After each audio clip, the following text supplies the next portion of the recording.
Today I have 4 primary topics to speak with all of you about regarding the latest update and changes that have come to the game. We're going to talk about AFK Farming and is it really dead? We're going to talk about the Wizard class and is that really dead?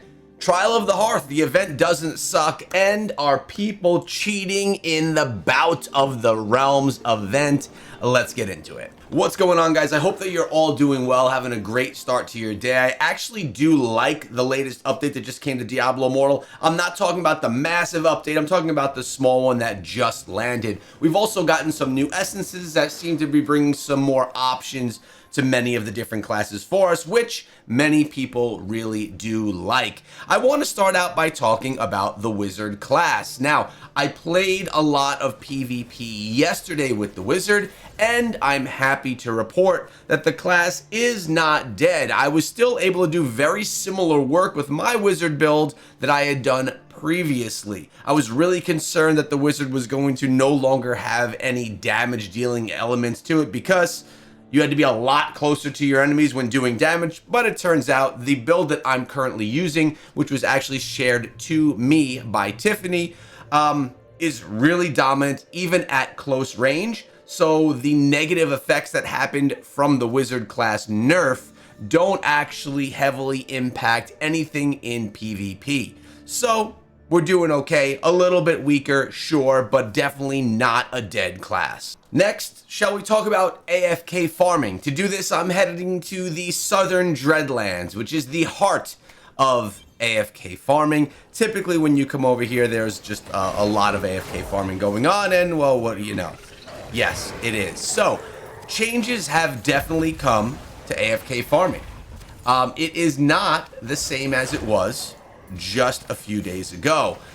You can't any longer just drop your character in an area and let it sit there all day long, because eventually now you're going to have acid pools come up from the ground and kill you if you stay still for too long. This is true. So yesterday I came over here to the Southern Dreadlands and I put it to the test because I really wanted to see what it would look like if I were to just let my character sit there for a good amount of time, what would actually happen. And we have an elite over here. Can I try and get this elite? And do we get a legendary out of it? We don't. Okay, that's fine. Turns out you can stand in one spot for a decent amount of time. It actually ranged for me, depending on where I was standing, from 5 minutes to 25 minutes before those acid pools would come up from the ground, or I should say before I would die. Now, I don't have an AFK farming build. This is the carpal tunnel build with the Wizard. It's not anything that's AFK. It's just spam skills, do tons of damage. So it's not like I'm utilizing a necromancer that could maybe sustain life even longer. But for average players that do AFK farming, that have an AFK farming build, you will see those acid pools and you will die. So AFK farming, the way that you guys have known it for the last few months, is no longer working. Except if you're one of the massive whales who was reportedly AFK farming for 2.5 hours plus with a very defensive set on, protecting him so he wouldn't die. Now, obviously this was a big spender in the game, but not saying that other players couldn't build something very similar to maintain life even through those poisons that come up from the ground. And there's a treasure goblin, which I'm going to ignore right now. So builds are going to need to be modified for AFK farmers if you want to AFK farm the traditional way. By this I mean go to sleep at night and wake up in the morning with tons of loot. That's basically dead unless if you get very specific and heavy into your builds. What now is more what works is lazy farming. So lazy farming is something that you can still go to the same place, you can still be in your party, and then every couple of minutes you just pop your skills and then you reset that timer of inactivity. If that doesn't work, you can move around, collect a bunch of stuff, go back to where you are, and then pop a bunch of skills and reset that lack of movement time. The way that I transparently play is when I'm not actively playing the game, when I'm not, doing my dungeons, doing my bounties, doing PvP, participating in events, I'll sometimes leave my iPad open on my screen or right next to me while I'm doing work, and I'll do lazy farming. I'll come around to an area, a lot of times the Southern Dreadlands, and I'll hang out in a group, and then I'll go through, I'll take down a bunch of enemies, and be there, but be lazy about it. There is a difference between lazy farming and AFK farming. So lazy farming as of today is still a thing. You could still party up, get that loot, and farm in a way that is probably not loved by many inside of the game, but it's definitely not AFK farming. And Trial of the Hordes now has been converted to Trial of the Hearth, which is actually a lot more fun than I'd expected. When you prompt in to play Trial of the Horde, you're prompted to choose your starting buffs or your gameplay drops. These can be in the form of the cards that we've been unlocking. The first costs nothing. I'm using Holy Nova. Notice it's costing none of this mana crystal, for a lack of better words. I like Holy Nova because it does give me some healing to keep me alive. Then you can choose your gameplay drops. These are what drop inside of the game while you're playing. To use these, it will actually cost you some of these mana crystals that you have been collecting over the last few weeks that you may not have even realized you were collecting. When you go into events, you go onto card collection, you'll see that you have a lot. Oh, mana crystals. All right, I was pretty close with the name of it right there. You'll see you have a bunch of them. You've been unlocking these cards over time, and these are the abilities that you can utilize in Trial of the Hearth. And I have to say, it adds a different element to the game, making it a little bit more exciting than we're used to, giving you additional abilities that you can pop during your matches. Besides that, it's a traditional Trial of the Horde event, but I like that it implemented some of this. Now, if you run out of the mana crystals, you can run these with absolutely nothing. You could run this with no cards at all, and it will give you randomly selected cards. So you still can utilize cards. So if you're someone that's actually trying to push in Trial of the Hearth, you may want to, at the lower stages, you may want to use none. And then as you push yourself up the leaderboard, you may want to be more specific with the cards that you choose so that you can have better odds of winning because you're being more specific with the buffs that you actually want to use in those matches. Just a little strategy there, but either way, have fun with it. It's a fun event, nothing crazy. As you can see, I'm sitting at number 20 right now, which is actually surprising. Maybe I'll push up a little bit higher. We have a little bit more time before this event's over. And hey, check it out. We're right next to Apollyon right now, another content creator from the space. And I did mention that I wanted to discuss the Bout of Realms and cheating inside of the Bout of Realms. Now, are you curious of what this event even is? Well, it's right here in the events tab where you're basically going to put together a team of 8. It could be cross-server as long as in the same server cluster. And you have the ability to go in and basically do a tournament. This does not remove your resonance. Check this out. Check out this cape. That is freaking sweet looking right there. Absolutely love that. Check out, you got your title. You have your frame that you can grab as well. Some legendary crests you can win. I did put a video out recently sharing all of the rewards that you get if you do happen to win this event. But let's dive deeper into what the problem people are having is with it. And I'm going to explain really what's going on here. All right, so Adventure says stacking the deck in a casino game is considered cheating and is illegal. For example, making it unobtainable for a person to reach certain Paragon levels, for example, 1000 Paragon, even while playing countless amount of hours, putting in more time and work than the 1000 Paragon level exploration, even when players spend their money into the game and in the shop. Proof is transaction history. You all harass people in-game, in chat, and expect to go unnoticed. There is cheating at the leaderboards in the Bout of Realms, creating a competition that has the dealer, Blizzard Entertainment, playing alongside lower Paragon level players, example 991, manipulating the system for the company's own personal monetary gains. All right, let me get into this. And by the way, Meteor Blade, who's very active in the forums, did chime in, saying a few things. First of all, it's completely possible to reach Paragon 1000 this week, and I 100% agree with that. I mean, take a look at my account. I'm Paragon level 988 right now on a 980 server Paragon level, and I haven't even collected any of my Battle Pass rewards since it started. What was that, 2 weeks ago? All of these have been saved. So once I claim all of this, I'm going to have a massive jump in in Paragon. I could probably do that today. And as I mentioned, I'm only earning right now 40% rewards. I could do that today and probably get myself to 993, 994 just today. I'm waiting until Monday because the rewards I'm going to earn are going to be enhanced and I'm going to get a jump right up to 1,000 super easily. But to say that it's unattainable, well, that's just not true. Meteor Blade goes on to discuss calling people out for things with no proof behind it and how that's against code of conduct. So good call out right there as well. But really, let's talk about what this event is really made for. And it's pretty straightforward and simple here, guys. You're able to team up with anyone within a server cluster to create the strongest team of 8 as you can to compete in this tournament.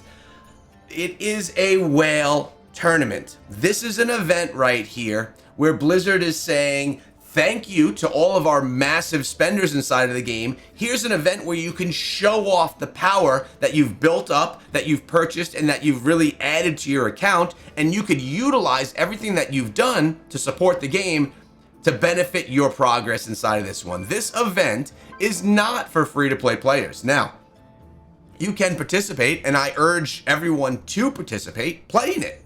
Try your best, have fun, but don't expect to be the top winner. If you're a free-to-play or a low spender, even in my position, I can't expect to win this. This is going to be won by a huge whale group that orchestrated and organized a team to go out to try and win because they've spent tens of thousands, no, hundreds of thousands of dollars inside of this game to be strong, to get their character where they want, to get their normal gems and legendary gems where they want, and they've put thousands of hours of gameplay into it. So yes, this event is a event for whales. It's a thank you from Blizzard to whales so that they can now show off the power, win the exclusive prizes that you get for participating in this. And honestly, for people that are free to play, we should be thanking the whales for spending inside of the game and keeping Diablo Immortal alive, because without the big spenders, the game is not in the same great position that it's in right now that it would be. It would be actually struggling. If everyone's free to play, you can't pay the bills. So I'm okay with an event like this. I mean, I want this cape, but there's only going to be 8 dudes that get it, or 8 people that get it.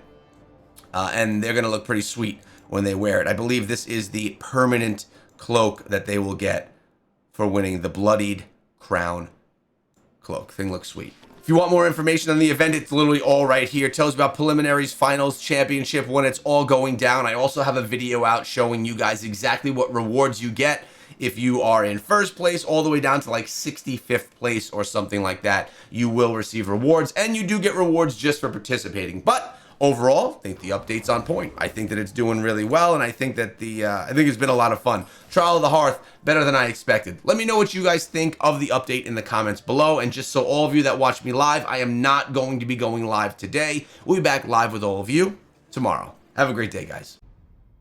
Awakening gear, or making your gear slots purple inside of Diablo Immortal, has changed over time inside of the game, and to be honest with you, it's become a lot more simple and a lot more free-to-play friendly as time has gone on. Today I'm going to tell you guys exactly how to do this and let you know exactly what the benefits are from awakening your gear, or in other words, making your gear slots purple. Guys, I hope you're all doing well and having a great day. I like to put these videos out from time to time for all the new players who are entering the game, so they have some guidance on things that some of you more veteran players already know about. For you veteran players who are watching this video, feel free to drop into the comments and give some additional guidance to people that may have some questions. So I guess the first thing to start with is, what are the requirements to awaken a piece of gear? Well, first of all, you have to come on over here to our boy Vic at the jeweler, and you need to click on your gem resonance. That's going to pop up this screen right here, which has all of your 8 different gear slots, your 6 normal,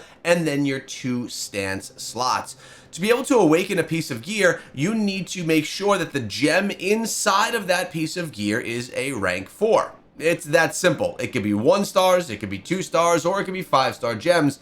at this point in time, everyone has the ability to awaken their gear if the gem is rank 4, which if we're working with 1-star gems, we already know is really, really simple to do. But now what are the benefits from doing this? And this is going to change from any class that you're playing. The benefits will be different, and the benefits will also be different based off of the actual piece of gear you're wearing.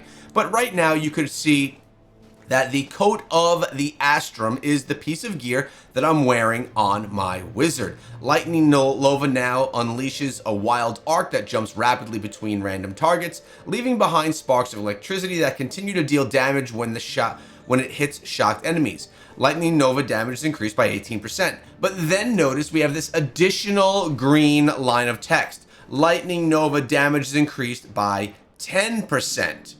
So I'm getting an additional 10% damage from Lightning Nova because I have awakened this piece of gear. Let's take a look at my pants. Right here, Arcane Wind damage is increased by 19%, but then also my awakened bonus is Arcane Wind cooldown is decreased by 10%, which means I could use it more. Or if I'm looking at a secondary weapon, the Siphon, the awakened bonus that I'm earning here is Lightning Nova cooldown is decreased by 10%. All of these different slots of gear are going to offer you different bonuses to your character based off of the gear that you're choosing to wear on your character. These are stats that are pretty big bumps that are worth focusing on, especially because you can get it done so quickly and so easily. But I guess the next question is, how exactly do you do it? Well, as I mentioned, you're going to come over here to Vic the Master Jeweler, but you are going to have to purchase something. The good thing now is you could purchase it with platinum, and you could earn platinum for free inside of the game, versus how it used to be where you had to actually pay real money to get it. And to purchase this, the easiest way that I find is to come over to the smithing materials vendor right next to the blacksmith. When you go into this shop, you click on Reforged Stones, and you slide yourself all the way to the bottom where you'll find yourself these Dawning Echoes. Notice, you could buy it with 1,000 orbs, which is premium currency. This would be meaning you are opening up your wallet to purchase it, or even better, you could buy it with 10,000 platinum, which you can grind for free inside of the game. Getting yourself a Dawning Echo is going to allow you to awaken one of your slots. That means if you want to open all 8 of your slots and awaken every single one, because you have the gems to awaken them, you would need 80,000 platinum, which again is farmable inside of the game. You could sell items that you are searching for in the open world, and then you could get the platinum from it if you're actually a free-to-play player. If you are someone that purchases things inside of the game, it'll be easier for you to come up with that platinum. Now keep in mind, for each Dawning Echo that you use, you're only able to awaken one slot. So again, 1, 2, 3, 4, 5, 6, 7, 8 Dawning Echoes are needed. The cool thing is though, if I were to awaken my slot right here, and then I were to switch out the gem, I were to remove my rank 6 Blood-Soaked Jade, and I would put in a brand new gem. A gem that is, well, not the right level. Let me actually demonstrate this for you. So I'm currently on my Blood-Soaked Jade. I want to click on Socket Gems, and we're going to choose something that is not rank 4. So we're going to go with this rank 1 Howler's Call. We're going to replace it in that slot. Notice now, the slot is a lighter color of purple. Let me give you a little bit of a closer look here. The slot is no longer earning that awakening bonus because I put a 1-star gem in the slot. Now the slot is still awakened, it's just not earning those benefits until I put another rank 4 gem in that slot. And as you can see, when I come back and visit our boy Vic at the jeweler, we are not getting any of those extra buffs from this slot as we do from the others where we are getting that extra green bonus. Notice right here, the green bonus is non-existent because we put in a 1-star gem. But as soon as I come back and resocket that Blood-Soaked Jade that was a rank 6, the bonus is then there. So the moral of this story is once you awaken a gear slot, that is with that gear slot forever, and it can be turned on or off based off of if you put a rank 4 or above gem in that slot or a rank 3 or below. So never feel like your Dawning Echo that you're purchasing is going to go to waste. It's actually a really great value in the game. So in my opinion, if you're a newer player, I think you're going to get a lot of value in focusing on 1 and 2 star gems to the point where you can get all of your slots awakened. This would be something that's very difficult for you to do if you're doing it with 5-star gems, if you're a very low spender or even a free-to-play player, because it's a lot more expensive getting 5-star gems up in rank than it is getting 1 or 2-star gems up in rank. So again, my suggestion would be focus on the 1-star or even the 2-star gems. Get to a point where you can awaken all of your slots, because those bonuses that you're getting there are actually really big. And on top of that, there's a lot of great 1 and 2-star gems that you can use inside of the game that are going to do amazing things for your character and allow you to drop tons of damage. Then once you get to a position where all of your gear slots are awakened and all of those extra stats are happening, then you could choose one 5-star gem that you've maybe found from running an Elder Rift that you want to focus on, and you can start upgrading that gem. And when it gets to rank 4, when you finally get to that position, then you could slot it into one of those spots and remove whatever gem you had there instead, allowing you to keep the awakening bonuses for your class because of that extra value and those extra stats that they offer.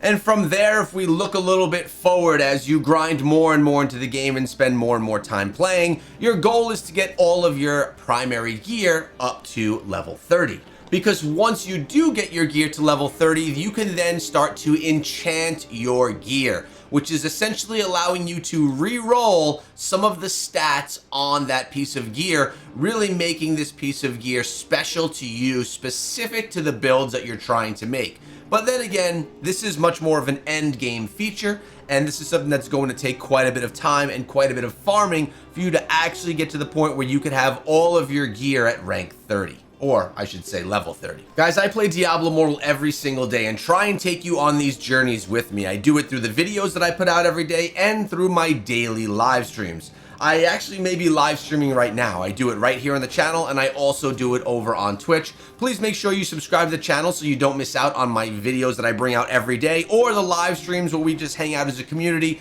learn together, talk about the news, and play this game together. Hope you all have a great day. If you enjoyed the video, give it a thumbs up, and I'll see you guys in the next one. Is the Mirrored Jewels event a scam inside of Diablo Immortal? We recently had a Mirrored Jewels event come to the game, and for many of you it's probably still in the game right now, and a lot of players have been crying that it's a scam and that it is not worth saving for. I want to address this inside of today's video, share with you my experience, take a look at some other people's experiences, and let you know, should you really be participating in this event or saving it for other events that may be more beneficial to you inside of the game. Guys, I cover Diablo Immortal every single day on this channel. If you haven't subscribed to the channel and you love the game, please subscribe today so you can stay up to date on everything that I do. Plus, I go live on most days. I will be going live today around 12 or 1 p.m. Eastern Time. Hope to hang out with you guys before the weekend and see all of you there. So first of all, let me share with you guys and give you a short explanation for those that don't know what the Mirrored Jewels event is and what it does. Every once in a while, it does not happen often, you will have an option underneath your crests right here that says Mirrored Jewels, and you can click on that to activate it. You can only click on it once during the duration of this event, and in doing that, you're enabling the legendary crests, or I should say the crests that you're using to drop double the rewards. So for this, you would think, let's put in 10 legendary crests that will drop 10 legendary gems, because for that I will get 20 legendary gems. Twice the rewards for the use of those legendary crests. And I have to say, that is a good opportunity, and it's one that I think all players that have a good number of crests should take advantage of, because if you are to drop a 5-star legendary gem, you'll get 2 of those, and that's massive value. You consider it a huge win. Now, the funny thing is, a lot of players say, it's a scam, I saved up my 10 legendary crests and I didn't get any drops. Now, there are odds of drops, and there is a pity system inside of the game as well. After you don't drop anything for time after time after time, eventually a pity legendary gem, 5-star, will drop. Now, I'm not talking 5 out of 5 star. I'm talking any kind of a 5-star gem. Keep in mind, I've been playing this game for 3 years plus now. I have never, not once, had a 5 out of 5-star drop. I am not wearing any 5 out of 5-star gems on my character. So this is the gambling mechanic. It's a lot of fun, but it also is, it costs you money to get these. Of course, I've put out videos, and I'll do another one again soon, on how you can get approximately 20 legendary crests per month for free. I do that myself on my account. Many players do. So it is attainable to get these for free, but you could also, of course, buy them. And that's going to allow you to get a lot of pulls and a lot of those legendary gems. But the problem is, you are not guaranteed a 5 out of 5-star gem. And often, like me, when I just ran this 2 days ago on my stream, I did not get any 5-star gems. So I saved up my 10 legendary crests, and the drops that came for me were just 1 and 2-star gems. So I got double the amount, essentially gem power for my account, which is cool, but it's a little bit deflating. You're hoping for something good with the event. Keep in mind though, the event does not give better odds than Elder Rifts normally have on those drops. And you can even take a look at the Elder Rift overview. It gives you all of the information here, including when you utilize those legendary crests, probability of what you're going to get. I mean, check it out right here.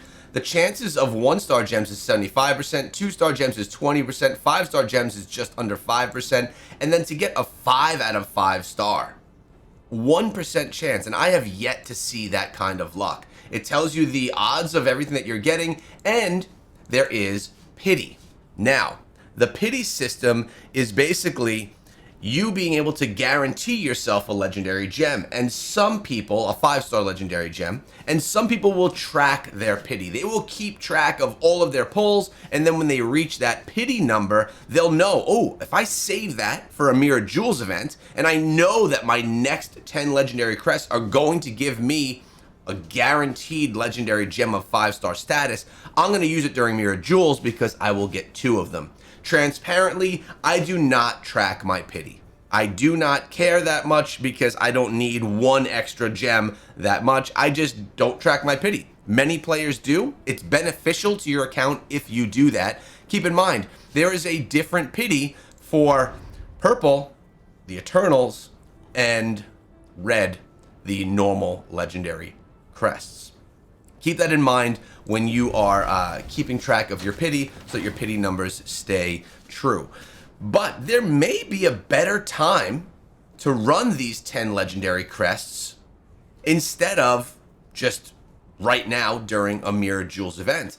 And it's not currently inside of the game under events, but typically there's an event that was recently called Sanguine Surge. And the Sanguine Surge event would allow us to run legendary crests and earn rewards for getting those legendary crests. In doing that, some of the rewards that you would be earning were actually things that allowed you to level up your gems. Let's take a look right here at some of my gems. We have this Blood Flow gem right here. I unlocked this at a rank 2 out of 5 star. And because of the Sanguine Surge event, I was able to earn enough rewards to rank it up to a rank 3. Notice these orange stars next to it, they're not gold. And then I got enough to get it up to a level 4. A rank 4 from a rank 2 without having to buy a rank 4 from the shop, saving on all of that platinum. So in participating in the Sanguine Surge, basically if you spend money inside of the game or if you run legendary crests inside of the game during the event, you earn rewards. Those rewards give you the ability to upgrade particular gems that are part of that event. I did this as well with my Roiling Consequence. I got a 2-star and I got a 2 out of 5 star and I ranked it up to a 4 out of 5 star because of this. So what's my recommendation? It depends on what kind of player you are.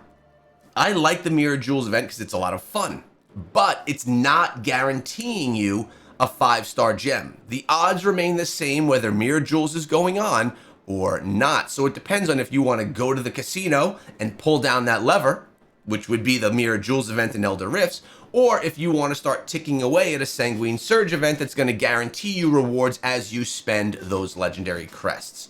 I would say for someone that is a free-to-play player, and doesn't have a lot of legendary crests, you need to look at the Sanguine Surge event and say, okay, if I run these legendary crests, how many rewards will I get?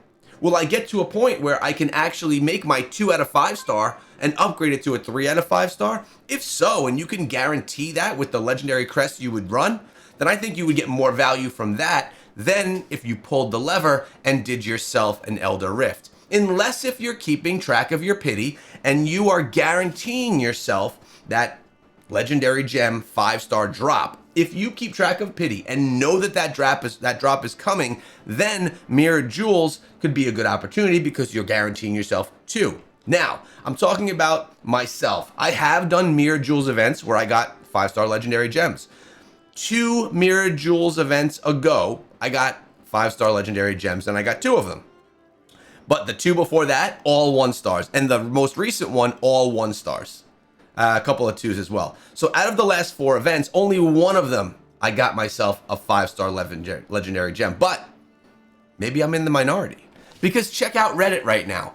I popped onto Reddit today, and I really couldn't believe what I was seeing for these drops. These are from the Mirrored Jewels event. This person right here, Real Shaggy, he got himself, first of all, 2 Blood-Soaked Jade drops, which were then mirrored. These are the bonuses.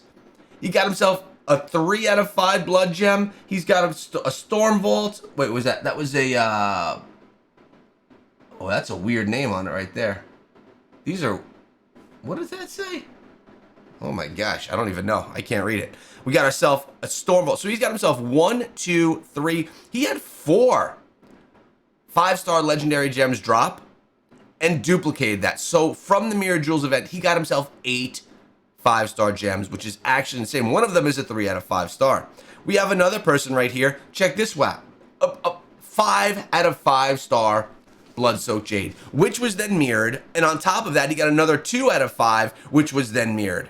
Keep in mind, notice he got the 5 out of 5 star Blood-Soaked Jade. The mirrored copy does not need to be a 5 out of 5. It could very well be a 2 out of 5, or vice versa. A mirrored of a 2 out of 5 can be a 3 out of 5. You're not guaranteed the star status of that gem. But this right here is a grand slam. There was a 1% chance that he dropped a 5 out of 5 star Blood-Soaked Jade, and he got that drop. And that's when the odds are for him to actually get a 5-star gem in the first place. So right here, he's got a 5-star. He could use these for upgrading. Really good position for Disordered Chaos right there. Jealous of that pull. And then we had another person right here. Check this out. We had Gloom, 3 out of 5. Roiling Consequence. Look at this right here. Quite interesting. The Roiling Consequence that dropped was a 2 out of 5 star. The bonus was a 3 out of 5 star. And then a Wolf Horde as well. So this guy right here, I'm talking about It's Crazed, dropped himself 3 legendary gems and ended up getting himself 6. So it is very true that Mirrored Jewels can be a jackpot for many players. This right here may be the biggest jackpot that I've ever seen in the game, for a Mirrored Jewels at least. Even bigger than this one, just because of that 5 out of 5 star. Now, I don't know if these were bound or unbound. Keep in mind, if this was a purple legendary crest, this would be sellable on the market and would be worth 300,000 to 400,000 platinum. Now, if he doesn't have a 5 out of 5 star Blood-Soaked Jade, that's something he should 100% use. In my opinion, it's the best in the game. So, at the end of the day, when we take a look at it, there really are opportunities to hit jackpots with Mirrored Jewels events, but again, it's kind of a gamble, especially if you're not keeping track of your pity. So I guess the question is, do you save for a Sanguine Surge event and use your legendary crest there where you can tick away up a ladder of rewards, or do you gamble on the Mirrored Jewels event? And really the true answer is, this is a game. Do what you enjoy the most. Do what you think will benefit your account the most. If you're sitting on 100 legendary crests, I'd say use 10 on the Mirrored Jewels for the luck chance. Maybe you'll get lucky. And if you only have 10 legendary crests and you could upgrade a gem because of the Sanguine Surge event from a 2 to a 3 star, then maybe that would be more valuable. Don't go with the gamble and go with the guaranteed upgrade of a gem that you really do like. So it really is specific for everyone's account. What I'd love it if you guys do is let me know in the comments below, if you were to spend your legendary crests, whatever your account may look like, do you like to use it in the Mirror Jewels event, or would you rather wait for a Sanguine Surge event to take advantage of the incremental rewards you can get? I'm looking forward to seeing what you guys have to say in the comments. I also want to discuss this later on today on my live stream, so that's going to be going live around 12 or 1, depending. I got a pretty busy day. I hope to see a lot of you guys there. Best way to not miss it is to subscribe, turn on notifications, so that when I go live, you guys are there with me. I'm live right here, as well as on Twitch. I'll see you guys there. Have a great day. Running the Abyssal Verge is one of my favorite things to do inside of Diablo Immortal, and the main reason for that is because you get a lot of normal gems, something inside of the game that is very undervalued, that big whale players and players that have been playing for a while know offer a ton of value to your account. The Abyssal Verge, in my opinion, is one of the easiest ways to farm these gems, and as you can see right here, you're getting yourself in a run, so many if you reach the 2000 score. But you don't actually need to run the full event to get that 2000 score, so we're going to get more of that going here today. Notice we have 1, 2, 3, 4, 5, 6, 7, 8 normal gems, and that was all run in under 3 minutes from one of my most recent runs. On top of that, you also get Abyssal Essence. You get 1 Abyssal Essence per run, and Abyssal Essence is going to be able to allow you to do some work with your runes. Once you get 10 of them, you can craft yourself a rune. So 10 runs over here in the Abyssal Verge, and you get just that. But when you go into your Abyssal Verge run, you don't actually have to complete the run in full. All you need to do is get to that 2000 point mark. So upon starting, figure out where the boss is going to spawn, and then begin. I'm actually doing this live right now on stream with some people that are watching, and the plan is to take down as many of the enemies as you can to get to that 2000 point mark. As you see in the top left, right above my head, those are the scores that are being used. Those are the points that we have in the round. We could play until the end and accumulate 3,000 or 4,000 points, take down the final boss and feel good about it. But if you're looking to min-max your time and you don't want to spend a ton of time doing it, you don't actually have to encounter the boss at all. Now, all you care about here is that 2000 point mark. And I need to really thank my stream for pointing this out to me while I was live here today. Look at me, I'm stuck right in here and I have no teleport to get out. So I have to just hang here for a moment. There we go. So we are at 750 points. I'm keeping my eye right now on the point marker and trying to know when we get to 2000, because as soon as we do, I'm out. There's no more reason for me to run this anymore. There's no more reason for me to invest any more time into this. Notice my team and I, we've kind of split up in different directions because we are accumulating points as a team. You can do this yourself if you want to, but it's easier to accumulate those points if you're doing it solo. I mean, if you're doing it, as a team. Doing it solo is going to be a bit more difficult and take more time. We're just about at 1,250 points, and you may ask, what happens if you don't get to the 2,000 points before reaching the boss? Well, if you get 1,750 points, you'll get yourself around 6 normal gems from your run, which is still very good, but I like to try and pull in 8 on all of my runs if I can. Keep in mind, 1,750, if you then reach the final boss, it'll probably get you to that 2,000 mark if you don't get there before reaching the boss, if that all makes sense. We're getting close right now. I'm trying to run myself, and I'm basically spending my time looking at the map in the top right, trying to run myself through as many enemies as I can, because that's what's going to make me get those points up. We're just around 2,000 points. We're getting close. The boss has actually spawned, and we're getting our path to the boss right now if we want to get there. I'll go take down the boss if I have to, but if I don't, and I can get to 2,000 points before that, well, then I'm just going to bounce out of here, and we are just about there. I'm encountering the boss. We hit the 2,000 points, as you can see right here, so all I have to do is leave and claim all the rewards. Check it out, 1, 2, 3, 4, 5, 6, 7, 8, and we also got The Abyssal Essence as well, that is a win right there. Successful, saving me as much time as I possibly can. On top of that, what you're also getting from running these is Monstrous Essence. You get so much Monstrous Essence that they literally put a bestiary down here so you can turn it in, because you're going to be doing a whole bunch of runs. This is a lot of the reason why I collect so much Monstrous Essence on a weekly basis. Notice we just collected another one there. So a great way for you to run the Abyssal Verge is to do it without having to complete it and just looking at that 2K mark.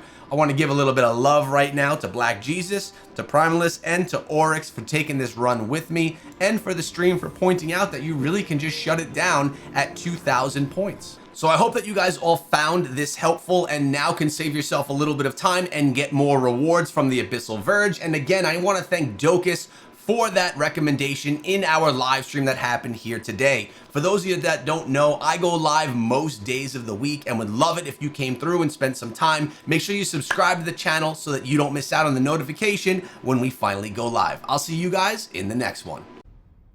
There are some massive changes coming to Diablo Immortal in the update that's going to be dropping on August 13th. So just 2 days from today. I'm talking about a new PvP 8v8 tournament that's going to be going on. I'm talking about new essences for all classes, some massive nerfs to some of your favorite classes that you're currently playing right now, and some other quality of life changes. But let's dive into this more in depth right here as we go. By the way, I hope you all had a great weekend with your families and hope everyone's doing well. As I mentioned, this is going on August 13th, just 2 days from today. So the Bout of Realms is going to be that PvP 8v8 tournament mode. We spoke about this a little bit last week because this was announced on the X account of the Diablo Immortal. But just to briefly cover it again for someone that didn't see that video, this is going to be a multi-week event that's going on where you have multiple battles per day, multiple days per week. It is going to take your power, your resonance into account, and people will be able to form some of the strongest clan or teams that they want to that are in the server region.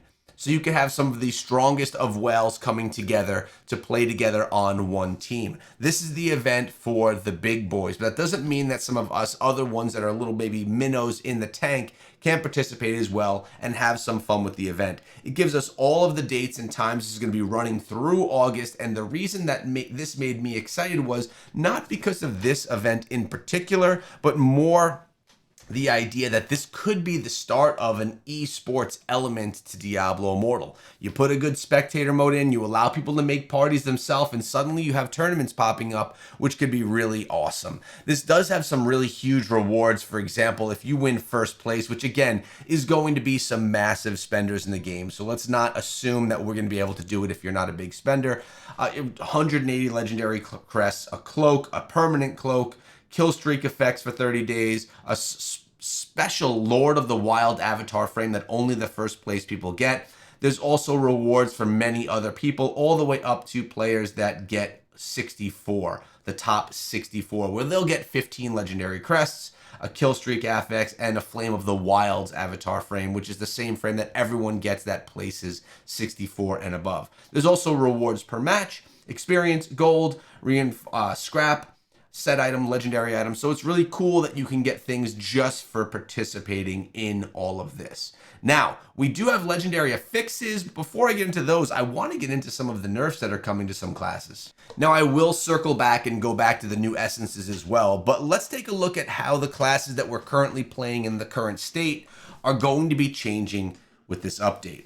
And there's a developer's note for all of them, so it's nice that they give their reasoning behind it. So for all of you barbarians out there, Terror Unburdened, Demoralized. The beneficial effects provided by Demoralize will now be disabled when the uncontrollable state is interrupted by another skill. So the developer's note here, instead of breaking an interaction entirely, we're disabling the benefits provided by Terror Unburdened when you have control of your character. The benefits of damage reduction, immunity to knockback were all meant to counteract and you couldn't control when you couldn't control your character. Considering you can control your character, these effects will be removed in this instance. So you could think about your barbarian, think about your whirlwind builds, and how that's going to be impacted right there. The druid, we can expect some buffs, right? Werebear and Werewolf baseline. The transformations can now trigger while under the effects of total loss of control and knockback. Now drains 4 primal power per second, down from 5, so less primal power being used. We heard the feedback that maintaining transformation time was one of the more frustrating aspects of the Druid class, so we're now lowering the primal power cost to allow you to remain in your forms longer, which is nice. Additionally, we recognize the frustration of not being able to transform when suffering crowd control effects on your transformations, or your transformations being interrupted by them. So you should now be able to transform more freely, which if you're playing as a Druid, you want to play in alternate forms, so that's pretty good. Now, my Wizard. I've been playing as the Wizard now for the past month. This is a big nerf coming to the Wizard, a class which some people will say is overpowered and drops so much damage, while others that really do play the Wizard a lot would say that you're always fighting for your life and you're very squishy, and this was the one thing that we had to be strong as a Wizard, and now it's being taken from us. Coat of the Astrum, Lightning Nova. Lightning Nova projectiles will now disappear when the Wizard dies, so no longer will you be able to die and your Nova still do damage. Lightning Nova projectiles will now prefer staying closer to the Wizard, taking away the range that we have the advantage of as a Wizard, and Lightning Nova deals reduced damage to enemies the further away from the Wizard. So, for those unaware with Wizard, Lightning Nova is our strongest skill. It's the one that is our damage dealing skill, and it's being nerfed pretty heavily right there, which is going to really make a lot of Wizards upset. Developers note, the wild arcing Lightning Nova provided by the affix was too dominant, especially given the introduction of the new Skybreaker set. The range of the effects made it difficult for enemies to fight Wizard characters, or even if you killed them, their Lightning Nova would persist and still kill you. These changes are aimed to force Wizards into more dangerous situations to maintain pressure and keep up the high damage. We'll continue to monitor other synergies of the build after these changes go live to see if further adjustments need to be made. Now, I do agree that, okay, you could have the Lightning Nova disappear and the projectiles disappear if a Wizard dies, but the other ones, man, I am sad to see what's going to happen to the Wizard. So we're getting a Wizard nerf, a Druid buff, and a Barbarian nerf right there. We have some stuff for sets as well. Before I go back up into those essences, I can take you through some of the new quality of life changes as well. Skybreaker Bolt 2-set bonus. If enemy suffers from the effect again within the 6-second cooldown, the duration will be reduced. So again, giving a little bit of a nerf here to the Skybreaker's Bolt set, which sucks. Developers note, multiple characters running this effect lead to 100% uptime, providing excessive value to other players. So to counter this, the effect will now have its own diminishing returns within the 6-second window. We'll see how that one plays out. I can't say that I think it's going to be good or bad. I understand balance changes need to happen sometimes. We got an update coming to our green set items where you're going to be able to have a quick summary of what items you have. So you don't need to click on every single one. You can get a look and say, oh, gloom. Okay, I need one more gloom. I have it on my neck, have it on my hands, and I have it on one ring. I need to grab one more. Just a nice quality of life so you can see what gear is equipped where for easy use, easy movement around as well. We spoke about this last week as well. AFK Farming, damage re-enabled. This was a feature that was in the game in the past and was removed because it had some issues with it, but now it's being reintroduced. To help discourage AFK farming, we are reintroducing the acid pits that will spawn and kill players if too much time is spent away from their keyboard. So you're going to have acid arise from under you if you are sitting there, well, for too long. I wonder how long that's actually going to be. We'll have to see. Blood Knight transform skill remapping for all of you Blood Knights. We've introduced the ability to remap your secondary skills when using the Blood Knights of Abomination. Previously, your second skills which only became available when using the Blood Knights transformation, were unable to be remapped to your inputs of choice. You can now remap these skills through the skill book UI. But nice, I like the customization.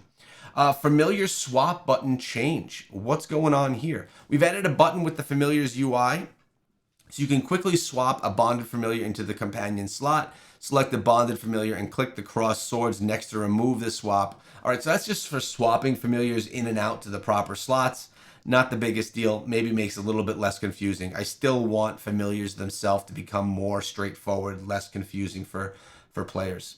Loyalty bonuses, reset time optimization. Loyalty points will now reset and be converted to legacy points when we introduce new legendary equipment instead of when the server reaches a new Paragon level for a new difficulty. So what they're talking about here is the legendary essences. You have your loyalty and you have your legacy points that can be used and accumulated to purchase legendary gear that used to always be reset when you get to a new Paragon level. I think this is a good change. Changing it to whenever there's new essences that drop instead, being that it is specifically relating to essences themselves. Season 14 challenge rifts increasing from 550 to 600 available challenge rifts. And the combat rating requirements for 530 to 550 have been lowered. Additionally, the server first clear for the highest challenge rift level record the top players instead of the first player to complete the challenge rift. So top 3 instead of only the top 1 are going to be shown here for who can complete those challenge rifts first. But it's good to know that 530 through 550 is going to be a little bit lower combat rating, so you could probably push yourself a little bit higher after this update in your challenge rifts. Damage changes to Inferno 1 through 6. Lowering the damage for the open world, hidden lairs, Heliquary bosses, and normal dungeons for Inferno 1 through 6 by about 20%. Now, Gambler's Toil is in the game as of right now, and as you can see, this one that's currently there is still running until the 27th. That's just you being able to unlock rewards and, well, to complete tasks to unlock rewards that are actually quite nice. I like getting the gems. I also like getting the gear. We have Conquer, Alley of Blood, and Wild Brawl coming back through the game on the times that you see on the screen right now. And you have a lot of different points or rewards that you can get. Telluric Pearls. So through these events, you're going to be able to get 2 Telluric Pearls, 12 legendary items, 4 set items, 10 1-star legendary gems, 800,000 gold, 2,800 scrap, 240 enchanted dust, 28 aspirin keys, and 16 normal gems. Now, let's go look at some of these new essences for all the classes. Now, what I will do, guys, is go live today on the channel, and I'll be going in depth through all of the different essences that we have right here. We could have discussions about them as well and see what we think is going to happen. Maybe theory craft some different builds that are going to happen for the classes inside of the game. So make sure you don't miss the live stream. I'll probably be going live around noon Eastern time, so 12 p.m. Eastern time today, diving into the game, playing a bunch of stuff with all of you, and going through these patch notes a little bit more in depth than we're doing right here. Hopefully I could see a handful of you guys come on through that. This is going to be, well, let's start going through it. We have an offhand Helmet Splitter. Wrath of the Berserker now increases your movement speed, greatly reduces damage taken, and reduces the duration of loss of control. I mean, it does that already, but it seems like it's going to be being done even more. The Hunter's Snare Chest. Chain Spear now empowers you to counterattack with spears when you take damage, pulling in enemies. Slivered Dragon Helm. Demoralize now empowers you to counterattack with a roar when you take damage, reducing enemies' attack speed. Stone and Kettle Shoulders. Wrath of the Berserker also reduces damage taken. Trampling Spoils Pants. Chain Spear also heals you for a percentage of the damage it's done. I like that. And Tundra Burr, main hand. When demoralized deals damage, it also reduces an enemy's damage for a limited time up to a maximum amount. Blood Knight. We have the Shamaric Favor Pants. Abomination gains an additional skill, Blood Mirage. Blood Mirage consumes your life to conjure an illusion of yourself that mimics your primary attack. So 2 Blood Knights at once, kind of like a Tempest type thing. Gnarly Gullet Shoulders. Abomination no longer consumes anger to transform, and its primary attack now conjures life to throw globs of gore at enemies. Mangler's Grove, main hand. Abomination also increases your attack speed by a percentage of the maximum life lost, up to a maximum buff for increased attack speed. Quenched Votary Helm. Transfusion shields also increase your life drain by a percentage. Rose Toll, offhand. Abomination primary attacks have a chance to trigger a Bloody Claw that deals additional damage. The Bloody Claw's chance to trigger increases your remaining life and decreases as your remaining life decreases up to a maximum. And Skin Upon Steel Chest.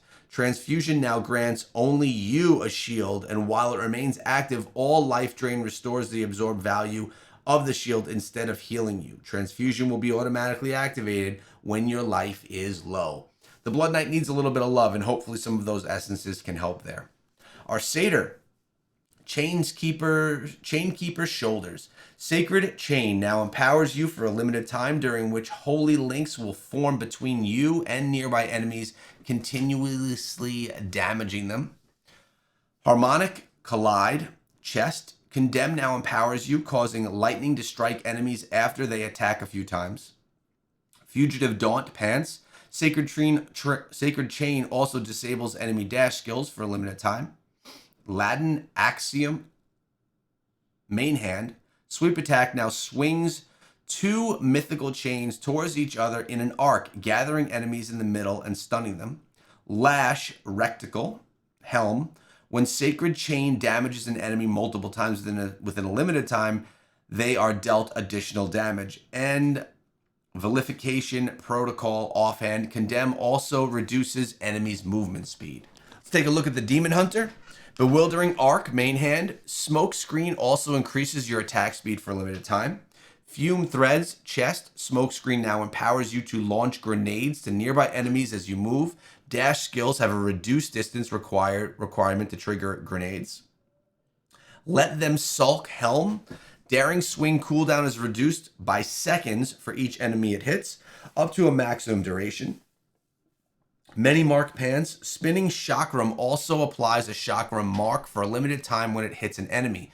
When marked enemies are hit multiple times, they're dealt additional damage. Can't trigger more often than once every few seconds to the same enemy. Notice they're not giving hard times right here on some of these because they may not know the exact hard times yet.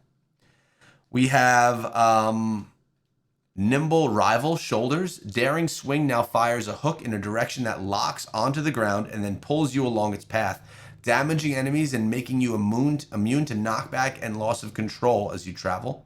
And Supply Everlasting Offhand. Spinning Chakram now empowers you to launch chakrams at nearby enemies as you move. Dash skills have a reduced distance requirement to trigger chakrams. Now the Druid. The Druid, much in need of more essences, the newest class. What are we getting? Crackling Frenzy Pants. Rend and Tear Werewolf also increases your life drain against enemies hit for a limited phase, stacking up to a maximum. Night Fury Main Hand. Raven Swarm now empowers you, causing your primary attacks and skills to conjure ravens that automatically attack enemies who are blinded when ravens hit them multiple times. Oh, I like that.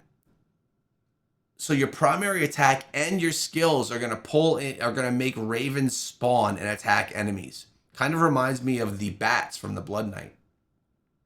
The Keegfrun Shoulders. Raven Swarm also generates primal power when it hits an enemy, but this cannot occur more often than once every so often. Sharvel's Blessing Chest. While a werewolf, you gain additional life drain against enemies below 50% life. Wild Brute Helm. Lunge Werewolf now causes you to flicker out of sight, becoming untargetable as you dash forward, damaging enemies along your path. Lunge can be used multiple times in quick succession. And Wolf Tear Offhand. Rend and Tear Werewolf is now a series of slashing claws attacks that damage and stun enemies. Using other skills beforehand increases the number of attacks. So clearly the Druid is getting more essences for the wolf form in this affix update. Oh, we also have additional Druid effects. There's more. There's more. Lethal Embrace. Transforming into a werewolf increases your evasion rating for a few seconds for every primal power you currently have, up to a maximum. Lunar Cradle Main Hand. Summon wolves also weaken nearby enemies, increasing the damage that they take from you. Ravenous Wilds Offhand. Thorn Armor damage also shatters enemy armor, increasing the critical hit chance they take for a limited time up to a maximum. That's a nice one. Tokens of Vigilance Rabid Might also causes primary attacks to deal additional damage equal to a percentage of your maximum life. Tough Love Pants, activating Summon Oak Sage increases the damage of your summons for a limited time for each summon up to a maximum. And Veiled Vice Helm Howl Werewolf also applies fear to enemies. Enemies below a percentage of life are feared for a limited time. Cannot fear the same enemy more often than once every few seconds. So man, we got a lot of essences here for the Druid. So that's great for anyone that's still rocking the Druid class. Let me know in the comments if you are. We got our Monk, Domineering Will, main hand. When Wave Strike damages the same enemy several times within a few seconds, it also stuns them for a limited duration. Cannot stun the same enemy more often than once every few seconds. Factional Advantage Pants. Breath of Heaven now conjures a runic circle that follows you, granting shields to you and your allies. Within that, increase in absorb value for each ally present. Fury Coat Chest. Inner Sanctuary also increases your attack speed for a limited time, increasing for every nearby ally up to a maximum amount. Use of Amity Helm. Inner Sanctuary now conjures a runic circle that follows you, increasing the damage dealt by you and your allies within, increasing the further for each ally present. Manera's Pretense Shoulders. Beneficial effects from Breath of Heaven also reduce crit hit damage taken for a limited time. And Pitfinder Offhand. Wave Strike now slams the ground, unleashing damage wave that reverberates off nearby allies to deal additional damage to enemies. Notice there's a lot going on for the Monk that has to do with working with others and working with your team. Necromancer. Arc Charnel Helm. Skeletal mages empower you when destroyed, increasing your damage for a limited time, stacking up to a maximum. Black Web Pants. Dark Curse now conjures a field of despair at a target location that continuously damages enemies and applies a stacking slow. After several stacks, an enemy will be feared. Haunter's Shell Offhand. Bone Spirits now conjures a font of soulfire at a target location that will attack an enemy that approaches, exploding on impact and damaging and fearing nearby enemies. Hook End Times main hand. Corpse Explosion crit chances increased. Grasp of Gloom Chest. Dark Curse also disables enemies' dash skills for a limited time. And Trembling Glamour Shoulders. Corpse Explosion no longer conjures corpses and instead consumes the fear on enemies to conjure spirits that seek out targets, damaging any they touch. The spirits prioritize seeking out feared enemies, consuming it to conjure more spirits. Man, there's a lot in going through all these, isn't there? Tempest. Buckle Cracker Offhand. Crosswind now empowers you, causing your next primary attacks to unleash a fury of piercing wind blades that shatter enemy armor, increasing the damage you deal to them. Flighting Down Helm. Rolling Surf also increases the damage of the next couple of primary attacks within a few seconds. Last Backbite main hand. Rolling Surf now empowers your next primary attack to fire backbreaker bolts that progressively deal increased damage if they're hitting the same enemy from behind. Laggards of Hallet Helm. Crosswinds also increases your primary attack speed for a limited time. Stolen Promise Chest. Flowing Strike now causes you to dash forward, damaging enemies in your path. If an enemy player is hit, they'll be forced to turn their back to you, immobilizing them. And Submerge in Shock Shoulders. Flowing Strike also increases your critical hit chance for a limited duration. And finally, the Wizard that just received some massive nerfs. Let's see what new essences are coming to maybe make that a little bit better for us wizards. Binding Forces Pants. Meteor now empowers you, during which you can call huge meteors to fall in target locations. Gravity Well Shoulders. Meteor also pulls in all nearby enemies to a location. It deals damage. The Greebluck Offhand. Ice Armor now grants you invisibility, also revealing you if an enemy is getting close. Or I should say only revealing you if an enemy is getting close. Ossified Chromatora. Slow Time also increases your skill damage for a limited duration. That's nice. Owl's Presence Helm. Slow time now unleashes a burst of temporal energy at a target location, damaging enemies, reducing their movement speed, and disabling their dash skills. You deal increasing damage to these affected enemies. That's a nice helm as well. And Wallert's Corset Ice Armor also increases skill damage. Man, lots coming in this update. I'm going to be taking a look more in depth at everything that we talked about here today in the live stream that we're doing at noon. And I'll probably dive on over and check out what's being said in the Chinese patch notes as well. Are our classes being nerfed to the ground, or are they still going to be playable? Let me know your thoughts down below, and if you're happy with the changes and essences that you saw, or if you are disappointed.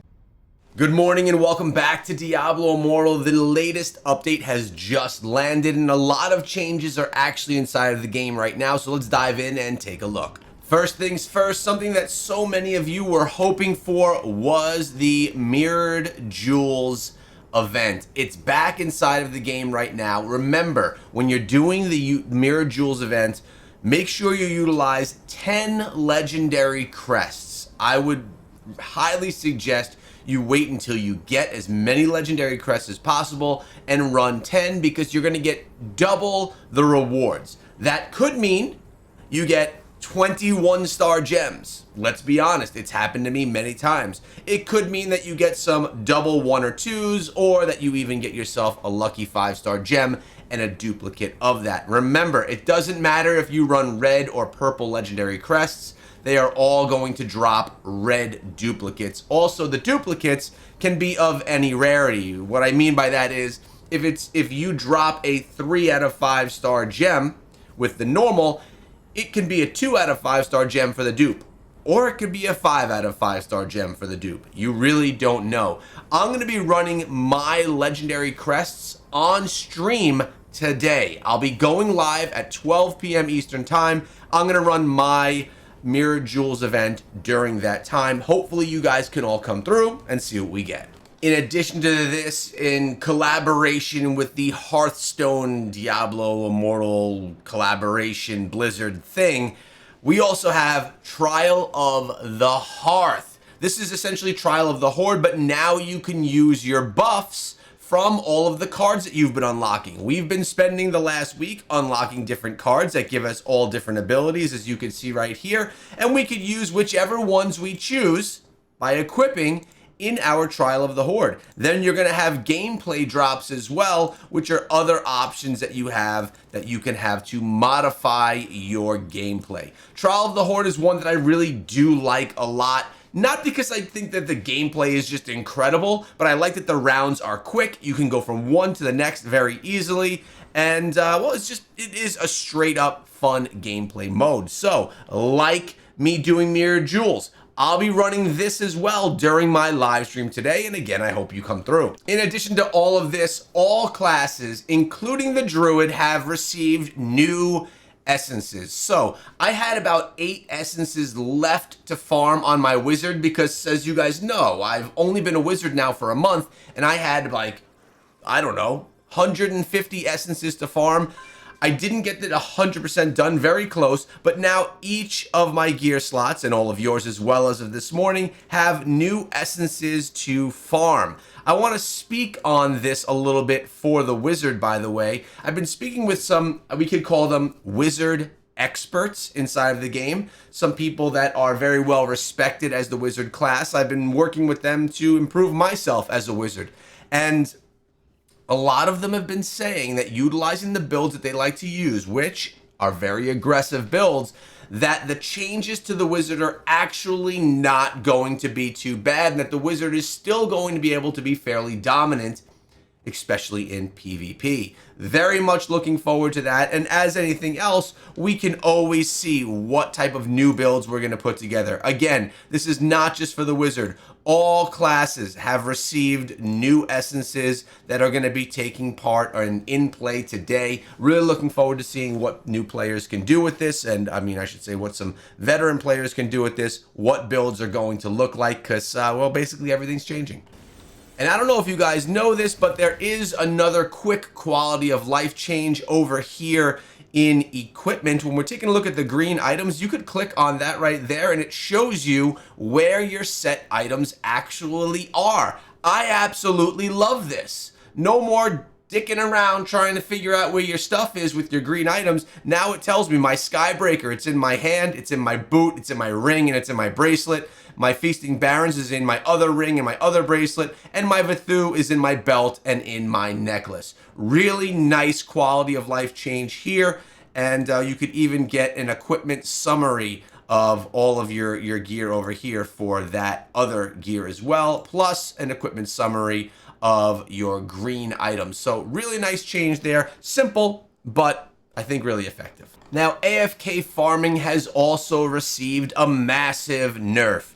It's mentioned that if you stay still for too long in one spot, acid pools will come up from below you and they will essentially they'll kill you. You won't be able to stay alive for very long. So I'm coming through one of the most popular AFK zones and seeing if we have some extra dead bodies around. Now, if you come through here at any point in time, you will find players that are dead because, well, that just happens during AFK farming as well. But I'm seeing an awful lot of dead players around here. That's something I have to say. I haven't seen one, besides that one that just ran into here, that is alive. There we go, that one right there. Everyone else is pretty dead. What I'm gonna do is I'll test this out, possibly on stream, possibly in my own time in a separate video, and we'll see how long it actually takes for you standing in one spot before acid pools start to erupt from below you, eventually taking you down. Could this actually be the end of AFK farming? Is this going to completely kill it? And the other question is, how long of standing still before that acid starts coming from the ground beneath you, eventually killing your character? Is it 5 minutes? Is it 1 minute? Is it an hour?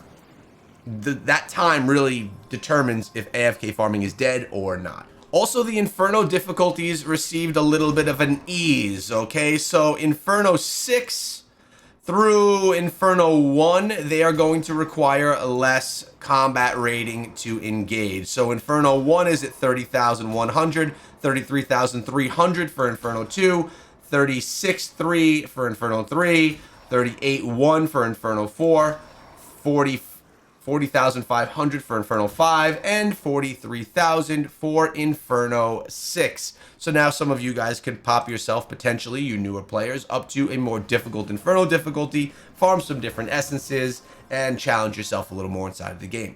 Now let's head over to challenge rifts, because I believe there was a change over there as well, making it easier to do challenge rifts at the higher level, essentially making the combat rating less of a requirement. So as I sit right here, I would be jumping up to this, and for 51,136, still above where I'm supposed to be. Let's actually double check and make sure that these have gotten easier. Confirmed, 530 through 550 have been made a bit easier for us, which tells me I could probably run through this, even though the combat rating is higher than I'm capable of. I could probably still run through this, get that done, get myself more cryptic crystals, and then eventually upgrade some of my green items to another level, which is always the progression that we look for. So I guess the big question is, what are you supposed to do today? Well, for me, why don't I tell you what I'm going to be doing today? First things first, I'm going to run my challenge rift, make sure and see if I can progress any further. I'm going to do my bounties in the form of Hellslayer bounties. I'll run a couple of dungeons to get my requirement done there. And then I am going to try Trial of the Hearth. I want to see how that goes. I want to see what that's all about. And I think we probably have, yeah, Trial of the Hearth ongoing. There's all these rewards we can gain from doing it as well to progress your battle pass, also just to buff up your account. So I'll be doing that as well. And of course, Mirrored Jewels. I do have the legendary crest needed to put at least 10 in. I have 50 legendary crests, so I'm gonna run 10 of them today. Remember, Mirrored Jewels only allows you to use 10 and then it goes away. So wish me luck. When you come to the stream, throw a like on it. It always throws a little bit of luck my way. And I wish all of you luck on your polls. Please let me know in the comments what you get from your Mirrored Jewels event. I want to see if you guys get a little bit more lucky than I think I'm going to. Guys, I hope you have a great day. Again, I'll be live at noon Eastern time, 12 p.m. Eastern time, going through all the events that are new to the game and really finding out if the Wizards nerf is devastating to the Wizard or if we can still do pretty well in PvP.